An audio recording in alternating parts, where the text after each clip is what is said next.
The presenting sponsor of Pod Save America is Blue Apron. For less than $10 per person per meal, Blue Apron delivers seasonal recipes along with pre-portioned ingredients to make delicious home-cooked meals. Get your first 3 meals free with free shipping by going to blueapron.com/crooked. Blue Apron, a better way to cook.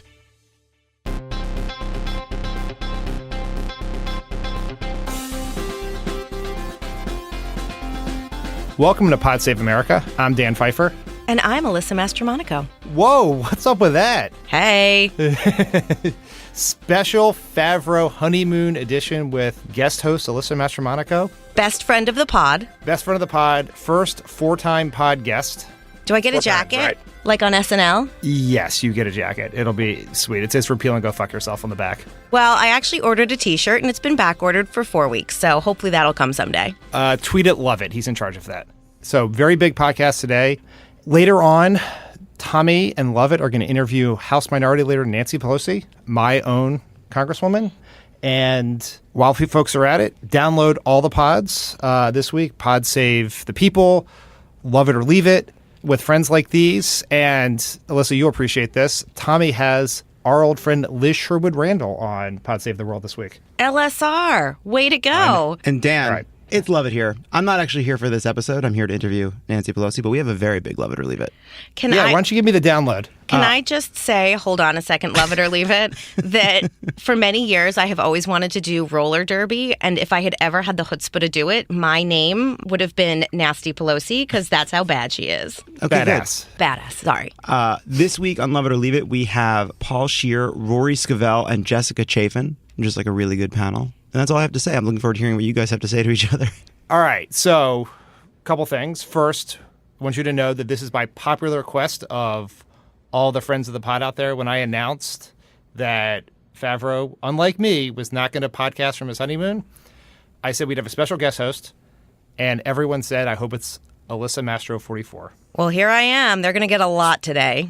Yeah, tweet, and you will get responses from us. 100%. All right, so we're going to dig into the healthcare bill in a minute, but first, let's talk a little about the Favreau wedding, because we were there together. I mean, I'll tell you, it's the first time I ever, could have dreamed that you and Pluff and I would have a platonic sleepover. So that was great. That's right. We were in a house. We stayed in a house. You, me, Hallie, David Pluff. It was an Obama old school Obama reunion. I mean, Pluff did not deviate from his protein bars, but he did have a couple beers. That's right. Hallie wants me to point out that we introduced Pluff to a thing called Bagel Bites late in the evening after the wedding. He ate them all. He bogarted the bites. All right. So I've got a couple thoughts on the wedding. First, congratulations to John and Emily. It was a beautiful wedding. Beautiful. Second, after my wedding last year, Hallie and I wrote our own vows, put a lot of time and energy into it, a lot of pressure with historically great American speechwriters like Jon Favreau, Ben Rhodes, and Cody Keenan in attendance. One of the first people I saw after our photos was Favreau, who had just gotten engaged. And I said to him, he said, great vows, or something nice like that. And I said, well, the pressure's really on you. And I will say he delivered, but here's the thing. His vows were great. Emily's might be better.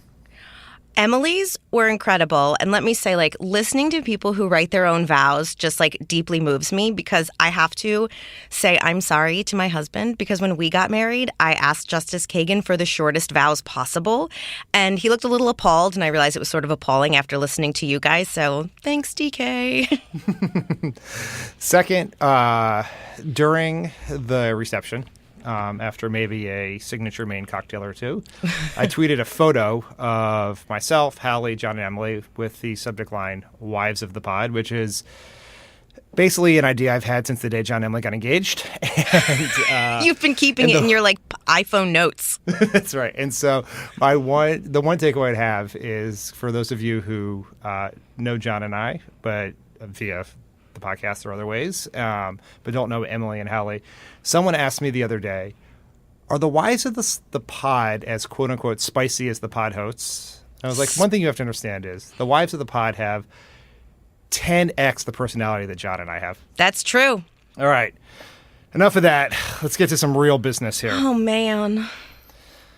So as we were getting ready to record, the Senate healthcare bill came out, which is a break from tradition where I was pretty sure they were going to wait till after we were done recording to put out the bill. So let's do a quick summary of what we know right now is in the bill, okay? Go for it. All right. Here's the top line. It's a shitburger. If you can call it that. So that's a legislative policy term, if you will. Since the day I met you. But here's what you need to know. It's a shitburger. It gives a massive tax cut to the wealthy, paid for by cutting health care for the Americans who need it most. But here are some of the details. It reduces tax credits for the people in the middle class to help. It reduces tax credits to help people in the middle class afford their health care. It allows insurance companies to charge up to 5 times as much for people over 50. Lets insurance companies deny coverage for maternity care, mental health care, and substance abuse treatment. Dramatically cuts treatments for people with opioid disorders. And from what we can tell, defunds Planned Parenthood, which 2.4 million people depend on for care. So it is essentially the House bill with a couple of changes that are actually worse. Because as you know, Trump said he thought the House care bill was, quote, too mean, which is fucking rich if you ask me. But this bill is actually meaner because it makes more dramatic cuts to Medicare over time. It just phases them out to give sort of cover for people who are senators who serve in the Medicaid expansion states who may want to create some sort of bullshit excuse to vote for the bill. So, what do you think? So, buddy, I got some things to say here. Go for it. For anyone, any friend of the pod who has watched The Handmaid's Tale, in that first episode, when you're sitting there and you're like, shit, how did this happen? This is how it happened. What's happening right now is the prequel to The Handmaid's Tale. And I spent some time this morning on my drive over here in LA getting some details on exactly who's going to be affected by the Medicaid cuts. Are you ready? I want to hear. 49% of all births, 64% of all nursing home residents, 30% of all adults with disabilities, 40% of all poor adults, 39% of children, 76% of all poor children, and 60% of all children with disabilities. Way to go, Republicans. Like, literally attacking the weakest among us, which, like, if you actually want to find a purpose for government, it should be protecting the weakest among us, right? So way to go, guys. Yeah, great job. Great job. You would think that anyone with a heart would want to help these people. Instead, they want to hurt them. And why do they want to hurt them? Why do they want to hurt 1/5 of all Americans? To pay for a tax cut to benefit billionaires. The top 1% of all Americans. Yeah, it's a bummer. Yeah, it's not good. I mean, it is. Let's do a little on the process, and then we'll sort of dig into what all this means. Sure. Here's what's happening. As we record this on Thursday morning, the Senate Republicans are meeting to review the discussion draft of the bill, quote unquote discussion. The text was just released publicly. The CBO is expected to release its official score of the bill, which will tell us how much it costs, how many people will lose health care, who's impacted. That's either going to happen Friday, tomorrow, or Monday. Senate leadership, evil vampire Mitch McConnell, are still pushing for a vote before the 4th of July recess, which is next week. And there are real questions about how much debate there will be on this bill, whether there will be amendments. Senator Schumer, who was on the podcast on Monday, he confronted Senator McConnell and asked him whether he would commit to more than 10 hours of debate on the bill, and McConnell would not do that. So we're going to do something that's going to affect 1/5 of the economy with no hearings, no debate, no real discussion or analysis, no real amendments. We're just going to try to jam it through before the American people realize what a shitburger this is. Yeah. And so what do? Right?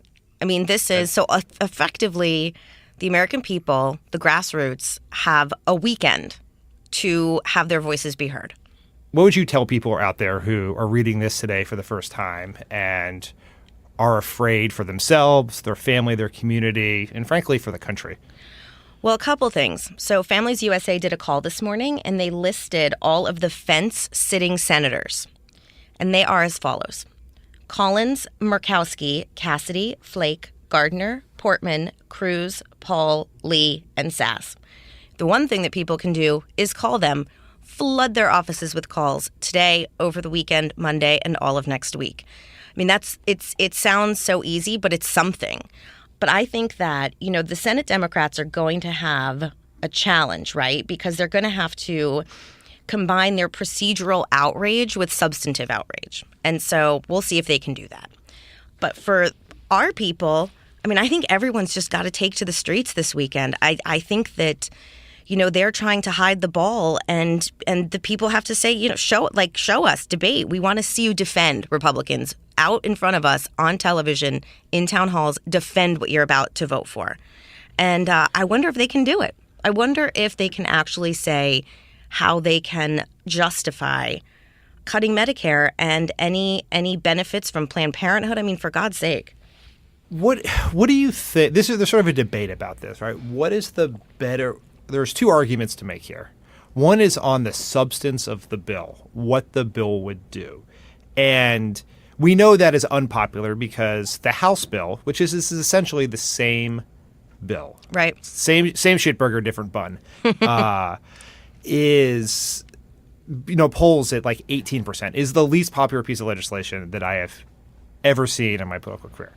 So there's the substance, but there's also the process, right? Done in secret with 13 men, no debate, meeting with lobbyists. Senator Murkowski today was asked what she thought about the bill, and she said she hadn't seen it because she wasn't a lobbyist. Yes, I saw that. Mitch McConnell was talking to the insurance industry, the pharmaceutical industry, all the big corporate interests who will benefit, and not even his own colleagues. So how do you think you should balance the process versus substance argument? Well, and Pfeiffer, here's an interesting thing, and you are probably better at this than I am, but it's actually the way that they're going about this is really unusual. I mean, doing this budget process through reconciliation. Right. So that they need a simple majority to pass it. And so the Republicans can lose up to 2 senators, and because Mike Pence is the tiebreaker, still pass this bill. And that is the part that's almost the most offensive to me, that this is something that should require a greater majority than, losing two Republicans. I mean, even for, I think in the process for substance argument, the process argument was the right argument for Senate Democrats to make over the last month because we didn't know what the substance was, right? So there was nothing to do, which was by design for Mitch McConnell, who is not a good person, at least publicly, but he is a smart person, and it was a fairly evil plan. I have often referred to Paul Ryan as an incompetent fuckstick, but Mitch McConnell is not that. He is dangerously competent. But now that we know what the bill is, right, we have to argue how it impacts people and how it particularly impacts the specific senators who we are targeting, who we may have a shot at flipping. So let's take Shelley Moore Capito from West Virginia, for instance. Sure. She has also not seen the bill till this morning. West Virginia is a state that depends a lot on Medicaid. It's a state that has suffered tragically through the opioid epidemic. Yep. Her state would be devastated. Her constituents would be devastated by these Medicaid cuts. This is not a theoretical exercise. There are people in West Virginia who have voted for Shelley Moore Capito, whose tax dollars pay her salary, will die if this bill passes. I mean, that sounds hyperbolic and dramatic, but it is a actual fact. And for her or Rob Portman, similar situation, for those people to vote for this so that because they were afraid of Trump's Twitter account or some Breitbart headlines or the wrath of insane Sean Hannity rant, is deeply worrying for democracy. Absolutely. I mean, I saw something the other day that in Southwest Ohio, 10,000 people will die this year from opioid overdose. On the one hand, I think that, those senators have to actually reveal how bad their states are. They have to be really honest and say, we can't vote for this bill because your neighbors are going to die. Everyone on this street is going to lose any sort of support or, rehab or anything that they get from Medicaid and the hospitals and all that. And so I mean, if you were them, what would you do? What would you say? How would you, if you knew in your heart, how can Portman not know in his heart that he can't vote for this? How do you thread that needle with your supporters who voted for Trump and thought that they were going to help him? This bill does not help them. And so, the really sort of like dark side of me, I was talking to some of my girlfriends yesterday. I'm like, let the Republicans walk off a cliff. Let Americans see exactly what the fuck they voted for. But that's so awful because so many people are going to be hurt. People who voted for Trump and people who didn't vote for Trump. Because they actually voted for someone who gave no material details during his campaign of what he was actually going to do except make America great again. I'm very wary of people.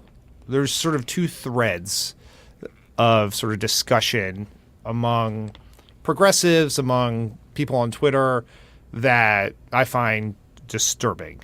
One is Trump's voters, who are the ones who will be most affected by these cuts. Mm-hmm. That Trump's voters deserve this because they voted for Trump.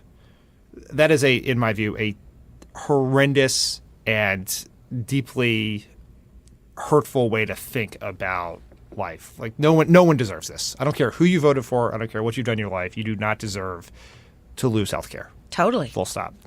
Second is, politically, if we let them do this, we'll be able to take back the House and maybe the Senate. That may actually be true. But the whole point of having the House and the Senate is so you can do things like pass health care for every American. And so what's the point of doing any of this if we're willing to let people get hurt so that we gain political advantage? And I do not, Senator Schumer was very clear on this. Other Democrats want to do everything they can to stop this, and that's right. But there is no silver lining to this passing. It's just bad. It is just bad. And, part of me, I look at, you're already getting emails from the DCCC and the DNC about this. I almost wish that everyone would just give the reins to Cecile Richards, because I think that she is the most effective messenger and she is deeply compassionate in the way she talks about what this bill is going to do. I just think that that Planned Parenthood is really sort of the most, honest messenger on this, even though, of course, you say the word Planned Parenthood and people recoil. But one thing that I heard this morning, and I don't know if you heard it, is that this weekend is going to be do or die weekend. That's what Democrats are planning. I don't know what that means yet, but I saw it on Twitter on my way here. Well, then it must be true. It must be true. I mean, do or die, that's bold messaging. Well, it was interesting in listening to Senator Schumer on the Monday podcast where he – Tommy and Lovett sort of pushed him on whether they would do this idea that's being floated by Indivisible, a group that Pod Save America works closely with. It's called filibuster by amendment, where they would put up essentially 10,000 amendments to slow this down. Because we got to take this in stages, right? We have to – goal one should be to get to the July 4th recess. We need to allow there to be some time for the American people and the constituents of these senators to understand what's about to happen, because people are busy. They're not reading Twitter every 2 seconds like us or watching cable news all day long. I mean, they are downloading 2 podcasts a week, but other than that, they don't have time for these things. And so the question was, would you Senator Schumer's, would you do this filibuster by amendment? And he said he did not commit to it.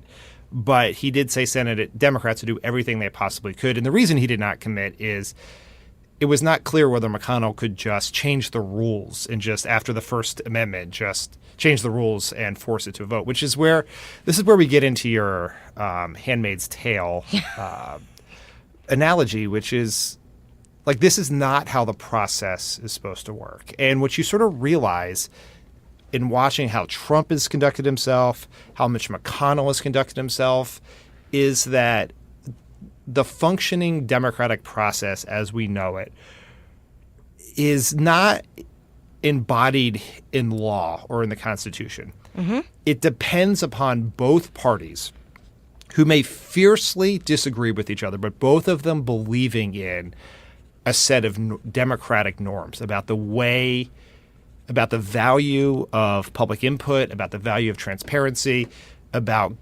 allowing the public to have a say in what's happening. And if one of those parties, in this case the Republican Party, decides to disavow all those norms, we get to a place where it doesn't feel like I mean, it's technically democracy in the sense that these people were elected, but they're not. This is not American democracy. It is we have an election and then we live in a quasi-authoritarian state until the next election. And I mean, that is what is it like? There's so much at stake here. I think beyond just healthcare, which is critically important. Is if this is allowed to happen, this is how every piece of legislation will be passed going forward, and that's not good. No, and the thing that I would say, and I think I might have even said this on the pod before, so forgive me, but there is something so unkind. It's almost like Donald Trump never ended the campaign and became president of all Americans. You know what I mean? And so when Barack Obama became president, we didn't roll into the White House and just start skeet shooting and just kill everything George Bush did on principle. There was thoughtful discussion. And I just don't understand how, I mean, and based on the fact that this came out this morning and Donald Trump had 10 tweets that were just utterly fucking insane, almost none of which had anything to do with healthcare. Could you imagine, 8 years ago, whenever it was, that we were doing the ACA? There were meetings and POTUS gave speeches and we did town halls and we heard from people. And this is like some sort of Fight Club poker game where they're all in the basement just whittling stuff and smoking cigars and throwing darts at a wall and being yeah, this is going to work. I mean, it's just really sad. It's very sad. And, I think, and Pfeiffer, you may remember this better than I do, but didn't the Affordable Care Act have something 200 amendments? Yes, and took in the markup process more than 24 amendments from Republicans were included in the bill.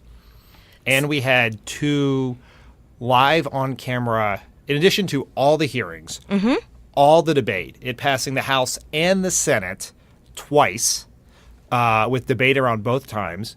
The president also went to the House Republican retreat. Oh, right. Yes. And had a live on television debate with House Republicans about the healthcare bill. I would note that he wiped the floor with them, but, that let the historical show that. And then we had an all-day broadcast live on C-SPAN healthcare summit with the president, the Democratic leadership, the Republican leadership to debate healthcare.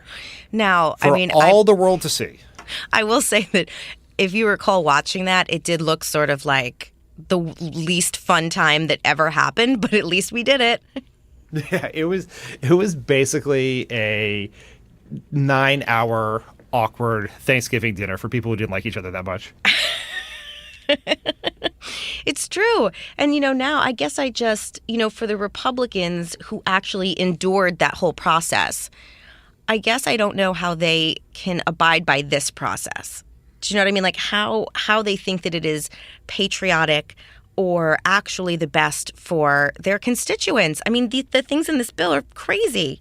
Yeah, it's so disturbing because I may come off as quite cynical, and I may be, but I do believe, or I'd want to believe that down deep that most of the people involved in politics, not all, not Donald Trump, perhaps not Steve Bannon, and certainly not Mitch McConnell, but most genuinely want to do the right thing. They're under a lot of political pressure.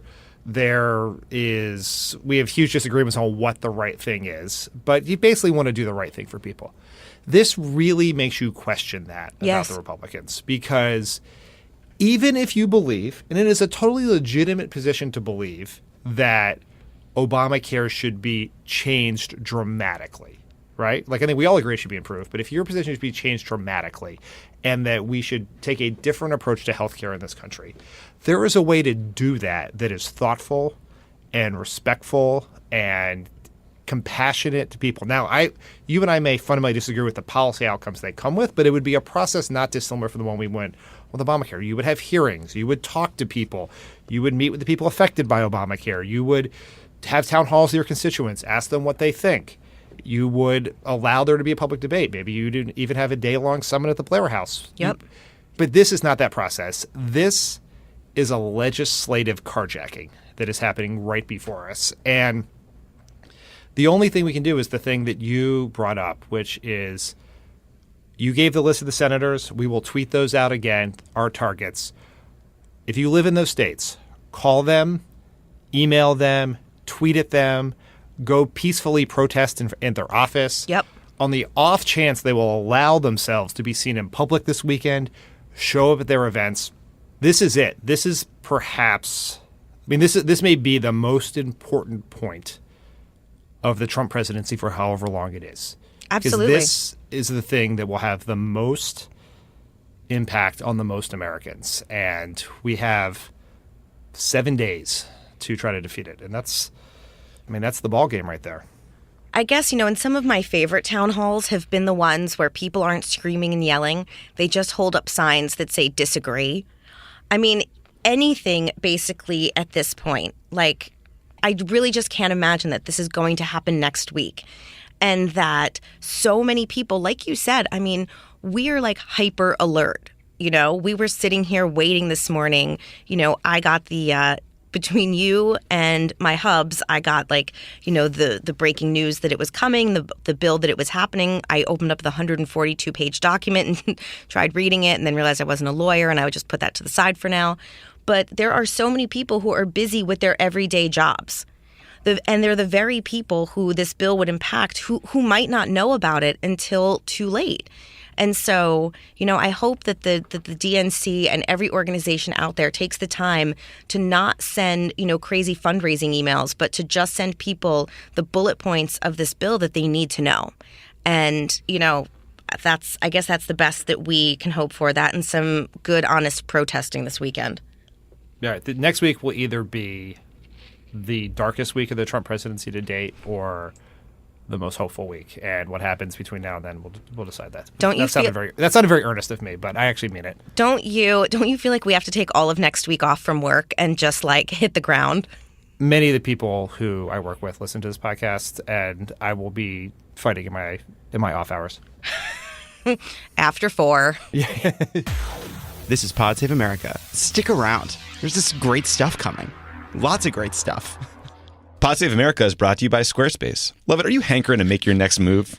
You feeling like you want to make your next website? Make your next move with a beautiful website from Squarespace. It's like this math equation to them. It's right. Like you want to make a move, you want to make a website. Move plus website equals Squarespace. Modus ponens, I believe. Squarespace has award-winning templates that are the most beautiful way to present your ideas online. You can create a beautiful website with Squarespace's all-in-one platform. Nothing to install, nothing to patch, nothing to upgrade ever. Squarespace provides award-winning 24/7 customer support and a unique domain experience that's fully transparent and simple to set up. That sounds good. Squarespace is used by a wide range of creatives, people like us, creative people like us, people and businesses, musicians, designers, artists, restaurants, and more. Use offer code CROOKED for 10% off your first purchase of a website or domain. That's offer code CROOKED for 10% off your first purchase of a website or a domain. With Squarespace. Whispering. I love it. It's great. Pod Save America is also brought to you by Parachute. Getting a great night's sleep is good for your health, but so is having health care. Nope. I am dog sitting right now, and I love, as listeners of the show know, I love my Parachute seats. I'm obsessed with them. And I almost considered not letting my friend Shamik's dog get in bed with me, but the dog is just so cute that I just said, I have to. She's perfect. She's cushy. Guys, once again, Parachute has given us a little clue. It says, who in Washington most needs a good night's sleep on Parachute betting? I would say West Virginia Senator Lisa Capito. Yeah. Dean Heller. I bet that guy's not sleeping. I got to tell you, if you're a senator from West Virginia and you're considering voting for massive cuts to Medicaid, which your state relies on, I think more than any other, or at least is in one of the most important places for Medicaid generally, especially with the rising opioid crisis, and you're going to vote for this garbage bill, I don't think you're going to get a good night's sleep, Senator Capito, but maybe you could try on some Parachute sheets, but I think you probably also need to take like a Benadryl or something. I'd also say that Parachute has great towels. They're soft. They're huge. They envelop you like a warm blanket. Visit parachutehome.com. Trying to stop Tommy. Visit parachutehome.com/crooked for free shipping and returns. Now you're in favor of short ads, huh? Okay, flip parachutehome.com/crooked. Parachute offers a 60-night trial, so if you don't love it, just send it back. No questions asked. All right, moving from one dark topic to the next. This is a real hopeful podcast today. Georgia 6. Ugh. Ugh. Did you watch the results come in, or were you off being a celebrity best-selling author? So if I'm being honest, I was off being a celebrity best-selling author. Chelsea Handler and I were at the Last Bookstore in LA doing an event, and we got the text right before we went on that he had lost, and sort of like, it wasn't a landslide, but he had sort of lost handily. Yeah, I did not watch the results on television. I did what I normally do, which is watch normal person's television and then just mainline political Twitter. So I was watching Casual on Hulu. Is that good? And paying no attention to what was happening and just getting darker and darker. And I have gotten my hopes up a couple times, most notably the 2016 presidential election.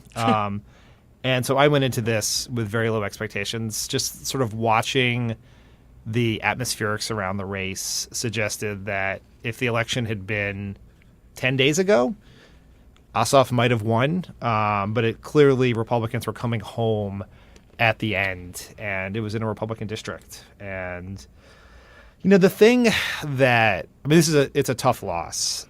So there are a couple things about this. Do you mean because it cost $50 million? Yes, it was a tough and very expensive loss. $200 per vote. That's kind of a bargain, right? I guess so. Two takes that people have on this. One, tough loss, but there's 70-some districts that are more Democratic than Georgia 6, and Democrats are overperforming, so we shouldn't be dark.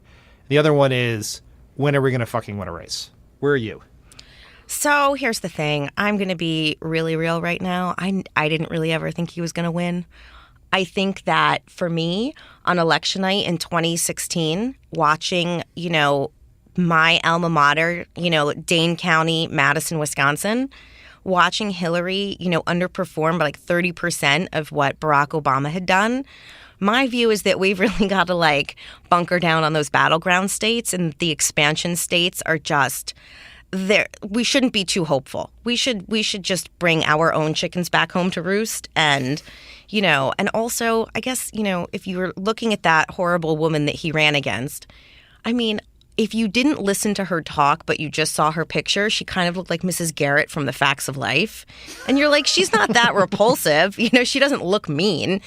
But no, I would love for the Democrats to win, but I'm not super disappointed. I don't really know that this was our moment. This wasn't the bellwether. I'm concerned about the fact that we haven't won in a long time, even though I know in my head that this was a very tough race. And that, if you go back to when Ossoff did not get to 50 in the runoff, everyone said it was going to be almost impossible for him to win a runoff because the nature of the district. And then Trump self-immolated 100 times and the House passed a horrendous healthcare bill, and then they thought he had a chance. But it sort of reverted to the mean of the best a Democrat can do in that district may be, at least in the current environment, may be 48 points, because that was the end result. It was essentially 52-48. Can I ask you a question? Did you see, I didn't see Bernie anywhere. Did you see Bernie? Did he endorse him, or did they not want Bernie's endorsement? They did not campaign with him. Yeah. Originally, there was a bit of a kerfuffle because Bernie was asked, if this was months ago, if Ossoff was a progressive, and he said, I don't know. And many people took that as Bernie sort of dissing Ossoff. Mm-hmm. I took that as Bernie legitimately not knowing the answer and not wanting to say someone's progressive who definitely was not. I think I got the sense that it was not an intentional dig. But the Bernie thing raises a question, which is perhaps one of the more dismaying parts or annoying parts of the election, other than losing an important House seat, was seeing that the immediate reaction from Democrats was just a rehash of the 2016 primary, with the Bernie people having a very strong opinion that this is all about the DNC and the quote-unquote management class and not being willing to be progressive, and the Clinton operatives arguing back against the Bernie people about how you have to win in these more Republican districts. And it's just like, I saw that we too. have bigger problems, people. Like, that's, just and that was over it. It's like I kind of, if you go back however many years, I mean, people, like, it goes back to the fact that we don't really have a leader of the party right now. I mean, it's POTUS. POTUS Obama, 44, I would guess. But he's living his best life. And people aren't really so hot necessarily to be with Hillary. And Bernie's bar is apparently very high for what he's going to do. So it's like, it really, when you think about it, there's no real celebrity. There is no savior, right, who's going to come in and just pull it all together. And that's why I was talking to my ladies at the Women's March this morning, and this really, the next 2 years, and specifically the next 7 days, are 100% about the grassroots and, like, self-organizing. Yeah, that's exactly right. And, you know, what is frustrating about the rehashing of the 2016 primary is both sides are right, and both sides are also wrong. It's not an either or, right? There is, I think the Bernie people are right that a strong economic populist candidate can do very well in some of these Republican districts, right? That can separate, can get back some of the Obama-Trump voters. So that is true. But it is also true that we need to have strategies that are specific to the districts. And like one of the arguments was, well, if you just had a more progressive candidate, you would have had a higher turnout. That is not why we lost Georgia 6. No. Georgia 6 is a Republican district, and everyone turned out. Turnout was through the roof. The problem was there were more Republicans than Democrats, and the Democrats turned out and the Republicans turned out. And if we are going to take back the House, take back a gerrymandered House, right? This is not just about who's going to get more votes across the country. In a gerrymandered House, we need Obama voters who went for Trump to vote for congressional Democrats. We need Romney voters who voted for Clinton because they don't like Trump to vote for a congressional Democrat. And if we dig through the numbers, my guess is in Georgia 6, some of the Romney-Clinton voters voted for Handel over Ossoff, right? And we're going to need Democrats who sat out 2016 to vote in 2018. We have to do all of those things. And the mix is going to be different by district. And so, like, there is a narrow path to taking back the House. It is achievable. We're going to have to get better at all elements of it. And I think it is fair to say that the Republicans, from a data and field perspective, have narrowed the gap significantly with Democrats from where we were in 2012. Can we talk about something that's a little happy for a minute? Yeah, absolutely. This is my new boyfriend, Randy Bryce, a.k.a. at Iron Stash in Wisconsin, who is running against Paul Ryan.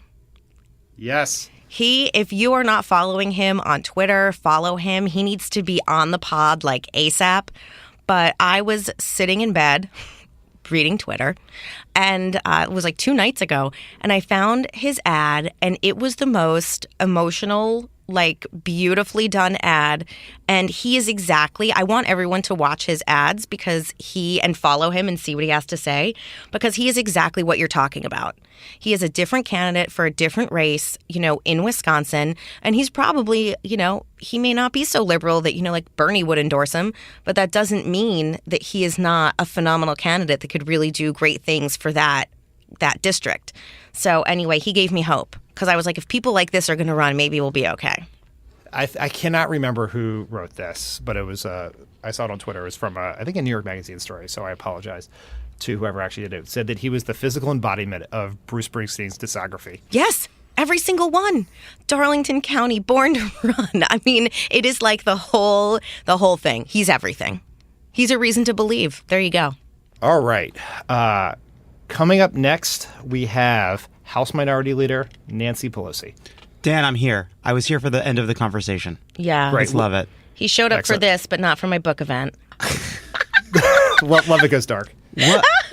What book event? Yeah, you missed it. It's fine. What book event? It's fine. It was 2 nights ago, and I tagged you in my Instagram post. Is that how I was invited? Was I Yep. invited through a tag and Instagram post? And I told you at the wedding we were both at this weekend. I'm sorry. So my invitation to an event was a off-the-cuff remark at a wedding and a fucking Instagram tag. I was not invited to this book Didn't know, event. Commander, that you coming needed back. a hand-engraved invitation. Don't go anywhere. This is Pod Save America, and there's more on the way. Pod Save America is brought to you by Indochino. Now, they did send us copy, but since we all just wore Indochino suits to John's wedding, I feel like we should just wing this one. I really liked the way that we looked.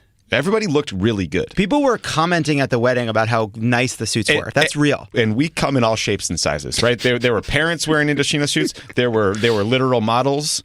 Screw you, Andy, wearing Indochino suits, and there were the in-betweeners. And everybody looked great in their Indochino suit. That's because it's tailored to you. You choose the fabric, you personalize the suit, you tell them how you want it. They fit it for you until it's perfect.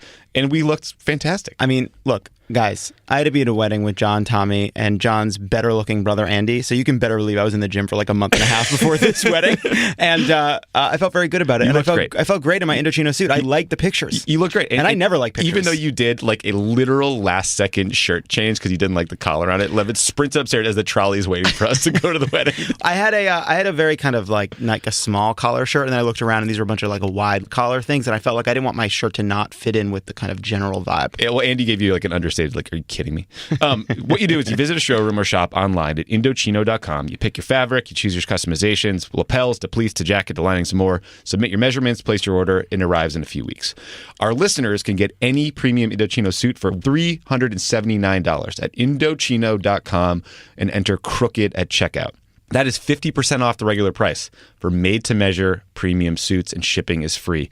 That is Indochino.com, promo code CROOKED for any premium suit for just $379 and free shipping. And I know that I called them heteronormative blue. But they look quite nice. I was very happy with how we looked. They're beautiful. So I really like Indochino. I think it's cool that they're made to measure. There's no catch. You should do it. And as always, Pod Save America is brought to you by Square Cash. Our friends at the Cash App. I literally used it yesterday to pay for a bottle of wine for our friends John and Emily, who are in their honeymoon. I want you guys to know that Tommy sent a bottle of wine with 2 other people to John and Emily on their honeymoon, and I didn't find out about it till after, so my name's not on the card. And I want you guys to know that we had to recut this ad because he flipped out so hard about not having to pay for a nice gift when he has infinite amount of time to send them anything he wants via the Cash App. I didn't know people were doing that. I didn't know people were doing that. That's such a nice thing. You could have mentioned it. We work side by side. Our desks are next to each other. Anyway. Some of us are born thoughtful. That's what that is? Yeah. Wasn't your idea, was it? No. No, but it was your idea to not to mention it to the person sitting 14 inches to your left. Yeah, in my head, I was like, let's get a nice thing for our friends. Use the Cash App. Use the Cash App. I don't want to hear the rest of the sentence. My real motive is I don't to want make to hear it about you and not the nice people we're getting a gift for. Hey, maybe Tommy gets me $5 for being like a shitty friend with the Cash App. End of ad. On the pod today, we have Leader Nancy Pelosi. Thank you for joining us. My pleasure. So let's get into it. The Senate bill is finally loose. It is in the wild. Obviously, it had been under the protection of lobbyists and Mitch McConnell until this morning, but it is free. What is your reaction to the bill? Well, it's not a bill. It's a working draft or some expression, some euphemism for let's throw this up against the wall and see what happens. But it is cruel to children and other living things. And I'm seeing my friend Chuck Schumer now with some of the leaders in the Senate having a press conference about it right now. They have a big sign that says mean. Right. And that was just quoting the president on the House bill. The president said he hopes this bill has heart. And we'll see what that is. So far, the working draft is heartless. Yeah. It still does. It makes people pay more for fewer benefits. Has an age tax. If you're 50 to 64, you pay almost 5 times more. It undermines social Medicare. It throws millions of people off of care, and it takes away essential benefits and leaves it up to the states, Pontius Pilate style. But nonetheless, just a fact is no guarantee. Yeah, I mean, it looks like they kind of ran headlong into the math problem of the one thing that was sacrosanct between the House bill and the Senate bill was the elimination of taxes on the rich. And once you decide that you need to make those cuts in the bill, then you're left with figuring out just how exactly to distribute benefit cuts to the poor and the middle class. Well, it is. First of all, though, understand, whatever they do, it will be a tax bill disguised as a health care bill. And ultimately, this, as I say, they put it out, try to get as best score they can, as good a score as they can from the CBO.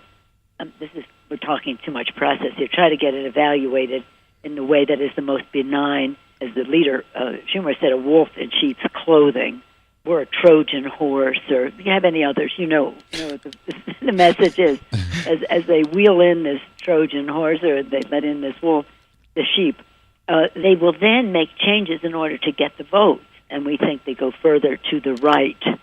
So while it may have some little appeal, like they throw a few crumbs to Medicaid in the beginning, they kill the state's ability to meet the needs of people in the longer term.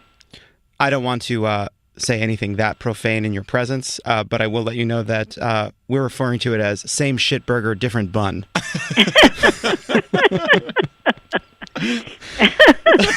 I like it because everybody understands that very well. Yeah, we can workshop that with the caucus. And you had it poll tested and focus grouped and all the rest. Yeah, we pulled it with Bill, our producer, in real time. He's nodding. Leader Pelosi, obviously this bill will go through a bunch of changes, but the arm twisting that Speaker Ryan, in a bumbling fashion, went through to get the House bill passed in the first place, ended up in a lot of changes. Do you think the plan in this form could get through the House? Should we be worried about a swift passage? We should be worried about it, but as a possibility. A likelihood, well, it remains to be seen in the next couple of days. What we're hearing is there are many senators who are not going to be for this bill. Now, what changes they make between this week and next week, obviously remains to be seen. But they could pass it Wednesday, Thursday, and then send it over to us, and that's what we're preparing for, the worst case scenario.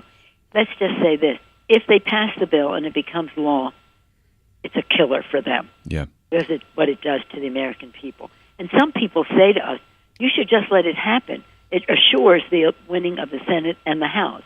But we don't want to do that to the American people. We'd rather have the Affordable Care Act in effect than have that damage done to the American people for an electoral benefit.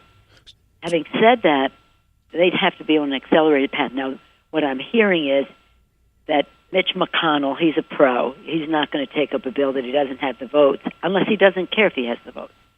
So they might just want to get this off the table so they can do what is their life's work, that is in their DNA, that is their North Star, give tax breaks to the rich as they move on to the tax bill. The tax bill is their purpose. The rest of this is campaign stuff. Leader Pelosi, what should people listening right now do if they are worried about this bill passing, if they are worried about tens of millions of people losing health care? How can they get involved today and stop this monstrosity from happening? Thank you very much for asking. What they can do is call a friend who lives in a Republican state represented by a Republican senator. If they don't, if they live in California or New York or something, if you have one call to make, right. The traditional one call your friend to call a Republican senator. It's really important that they hear from their bosses, which are the electorate. It's very important that nothing is more eloquent to a senator or a member of Congress, any other, than the voice of his or her own constituent. And that's what's happening massively by the outside groups, social media, and the rest around the country, calling into those senators. They have to hear the drumbeat. So if you live in one of those states, call in. If you don't, call a friend in one of represented by a Republican to call the Republican. Now, at the same time, the grassroots groups, the social media, they're calling the members of the House too, because of what you brought up earlier. Mm-hmm. This shall we say, hamburger by another name could come back over. We've already lost the message. I normally don't engage with hypotheticals. Repetition. Right. We all reject hypotheticals generally here, but let's just say that Mitch McConnell, the most prolific evil leader in Senate history, gets this thing through. What do we do? How can Democrats ensure that this is the defining issue of the 2018 elections? Because Trump ran on repealing Obamacare. This was entirely predictable. But the election was about Hillary's emails and whatever frivolous nonsense was in the newspaper that day. How do we help Democrats and everyone voting understand the stakes of what's happening here or what happened? Well, one of the things I think we have to do is focus on it and what it means in the lives of people and not focus on him. Because anytime we're focusing on him, we're not focusing on what this means in the lives of people. And that's really what his victory was in November, is he had people talking about him the whole time, and then about her emails about his comments on that. And so it was about him. And I think now, I mean, some of his people are still, do you ever have a friend who was dating a jerk? Yeah, oh yeah. And Most you of them. just couldn't tell them that they were dating a jerk? You just had to show them somewhere along the way. Somebody who wasn't a jerk wouldn't act this way. Well, I think that some people just bless their hearts, and with all due respect for their concerns and how they see their interests, and I respect that, they still want to give him a chance. And so it's not about him, it's about them, and it's about this health care bill, and it's very damaging to them. It's hard to exaggerate it. But if you understand that it's only about the biggest transfer of wealth in our country's history, Robin Hood in reverse, hundreds of billions of dollars going from the middle class and those who aspire to it to the wealthiest people in our country, it's just an excuse. And that's why they have to do it first before they do the tax bill, because they need that nearly $1 trillion out of the health care bill in order to do their tax breaks for the rich. So focus on the bill. It's going to cost you more to get less. If you're 50 to 64, you're going to pay almost 5 times more for your health care. It's going to undermine Medicare.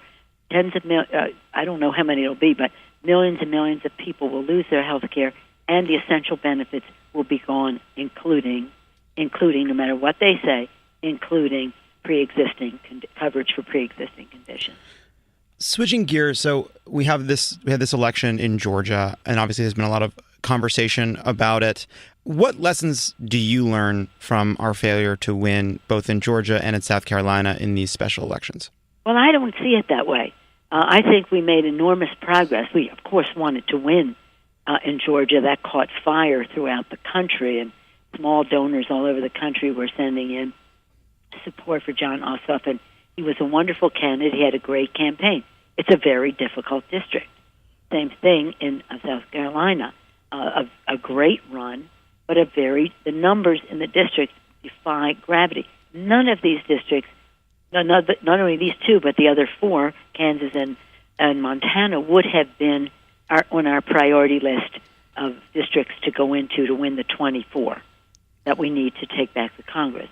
They were districts selected by the president as sure winners for the Republicans when he appointed his cabinet officers. He wouldn't be selecting people from districts that they couldn't win. So, but it's important to note that in those 4 districts, there was a change of over 70%, 25 points difference. In Kansas, 20 points here, 15 points there, 50, over 70%. That translates into many seats. These members, they may celebrate that victory on all 4 of them, but they know, they see the truth there, which is they're all in trouble, because if somebody with a 25-point lead or a 31-point lead can be reduced down to a 6-point lead, then these districts now are in play. But what Wasserman say today, that this means there are like 80 seats in play in light of how we reduce their margins in these districts. So no, we're in it to win it. There's no question about that. But the fact is that the campaigns were good. They utilized the resources available to them.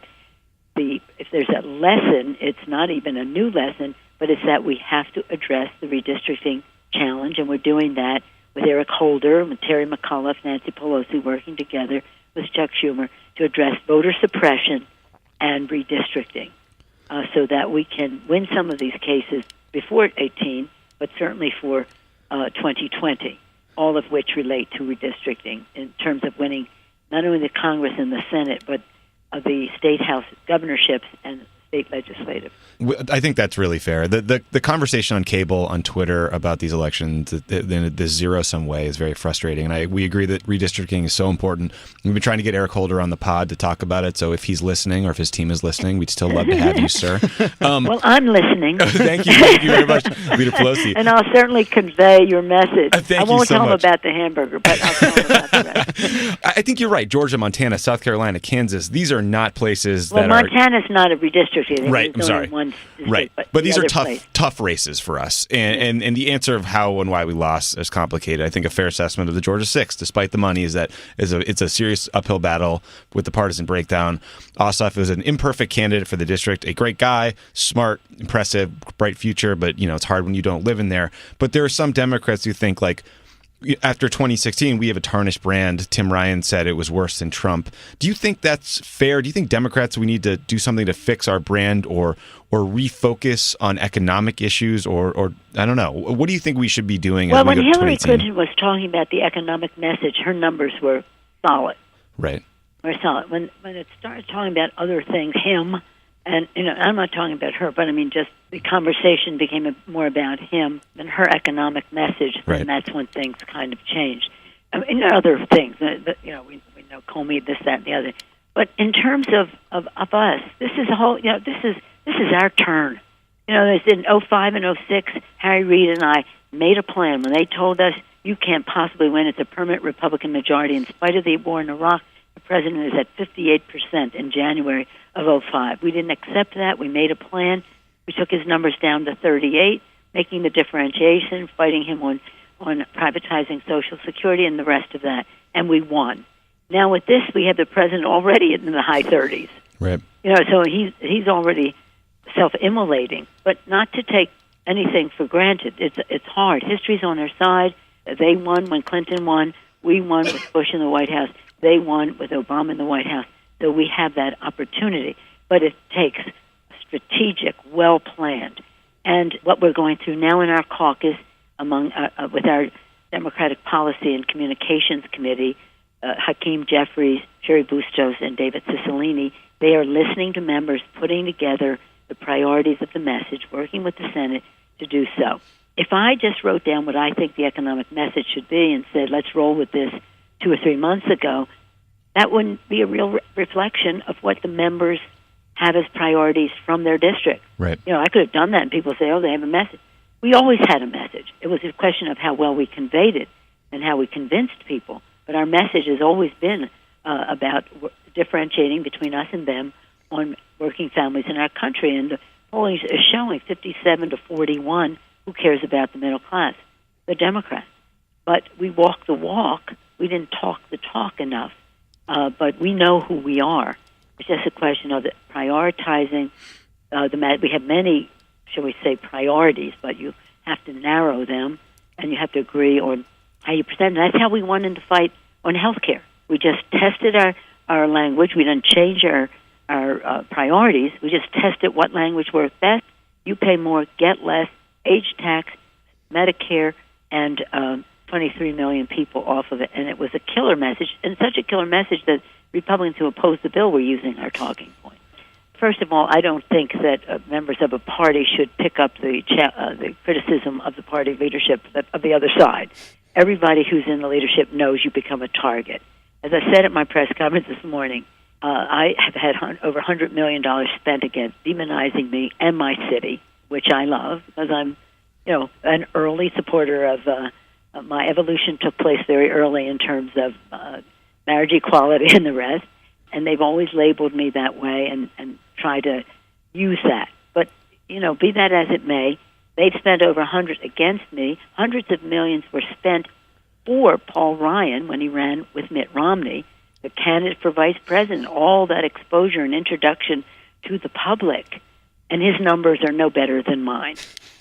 Right. Let's call that a Pyrrhic victory. In terms of differentiating from Republicans, it's not just about what we're against, it's what we're for. I think there's been this really important and lively debate about healthcare inside of the Democratic Party, and you've seen the kind of a range of views. There's been a new push for Democrats to embrace single payer, and we've seen some potential 2020 candidates talking about that. We had Senator Chris Murphy on the podcast, and he talked about believing that Medicare for all should be accessible, that people should be able to buy into it at some form of a public option. Then we've seen kind of people more cautious, simply talking about defending the gains of Obamacare. Where do you fall in that debate? Well, I think they're consistent with each other. As I say in my own state of California, which has voted for single payer, you can't get there from here without the Affordable Care Act.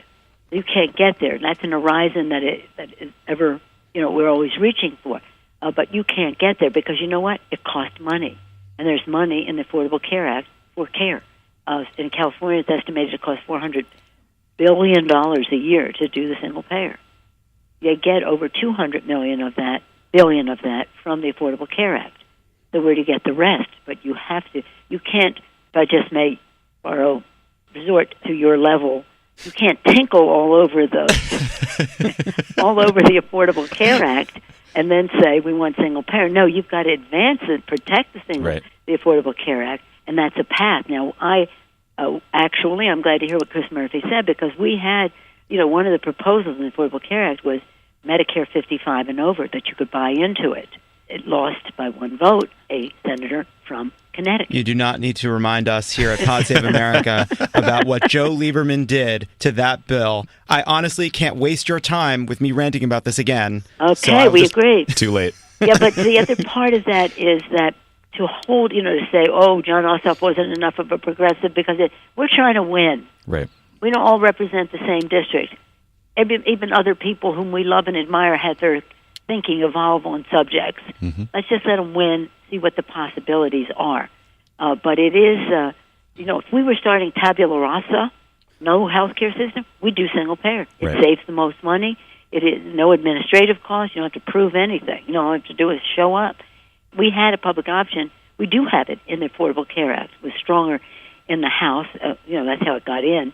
The public option now, if the states would adopt public options all over the country, this could lead, and the states are the laboratories for something this big, then it could lead to single payer in their states, and also, again, laboratories for what we could do at the national level.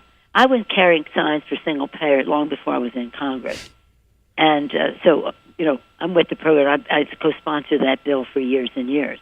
But the fact is, the reality was, the bill we got, I think our House bill was better, but nonetheless, the bill that we have is great. Right. It's great. About over 20 million people have access to care. No longer being a woman is a pre-existing medical condition, no lifetime limits or even annual limits on the coverage that you have. Kids can stay on your program until they're your policy till they're 26 years old, if you wish and they wish. And the issue of pre-existing medical conditions, which affect over 120 million people in our country. All families are affected by pre-existing medical condition. And so for them to make it optional to the states is real, and then to say, oh, no, we're protecting it, is just a complete misrepresentation. But again, to take it to your point, this is the path to whatever people want to do next. We had over 125, 150 million people in the country have health care through their employer, and that still is. But all of those people have better benefits because of the Affordable Care Act. Right. Leader Pelosi, you will always be speaker to us. Thank you for your leadership. Thank you for all you did for President Obama, for the country. So you made that description of the bill on the phone with the speaker? We did. And listen, as a former... Oh, the first woman speaker? The greatest speaker. You reverted to that language?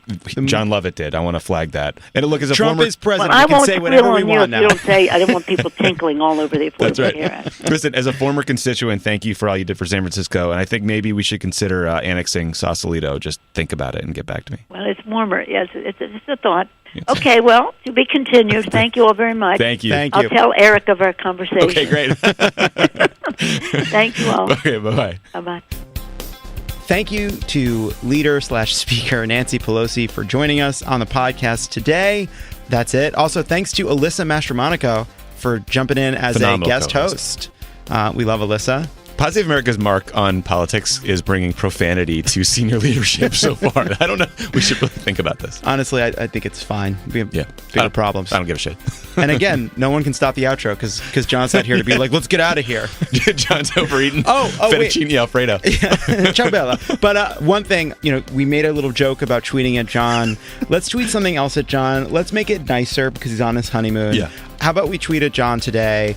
We were just kidding. They actually do need you. It's a mess. Perfect. And that's it. Bye, guys. Bye.